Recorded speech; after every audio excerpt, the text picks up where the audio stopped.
नमस्कार मंडळी, शुभ सकाळ. आज जाणार होतो तिरवड्या गावामध्ये आणि तिरवड्या गावामध्ये आपण मी काल जाऊन आलेलो आणि काल मी बघून आलो मित्रांनो आणि आज तुम्हाला पण दाखवेन. तिथं मित्रांनो एक 4 घर आहेत वरती.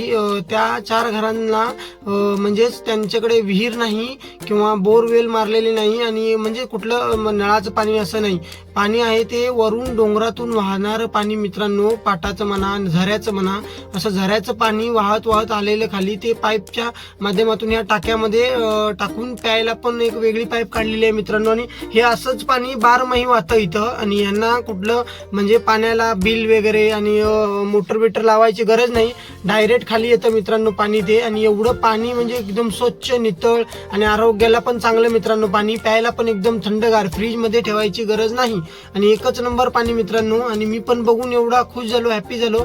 आणि एक रूमचं काम होतं मित्रांनो तिथं आणि छोटंसं किरकोळ काम राहिलेलं ते म्हणून आज मी ते सामान आणायला म्हणून गेलेलो तिथं. त्याच्यानंतर ते काम संपवून आपण आलो आपल्या साईडवरती, कट्ट्यावर, अशोक काकांच्या कामावरती. सरपंच आपल्या होते ते नांदोदचे, त्यांच्या कामावरती. आणि तिथं येऊन आपल्या साईडचं काम चालू होतं. आणि आज बाहेरची पण माणसं मागवलेली होती रेती चाळण्यासाठी, कारण की आपल्या कामगारांना रेती चाळायला लावलं तर आपल्याला उशीर होणार म्हणून बाहेरची माणसं मागवलेली होती.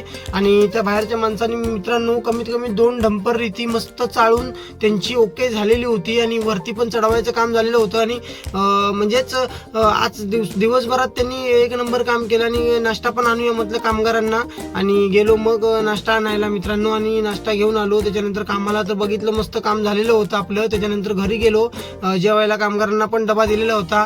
आणि दुपारनंतरचं काय शूटिंग मित्रांनो घेऊ शकलो. काम पण मस्त झालेलं. मग घरी निघालो मित्रांनो. आणि व्हिडिओ आवडला असेल तर नक्की लाईक करा, कमेंट करा, सबस्क्राईब करायला विसरू नका मित्रांनो. आणि अशाच आपले व्हिडिओ येतात राहील. बाय.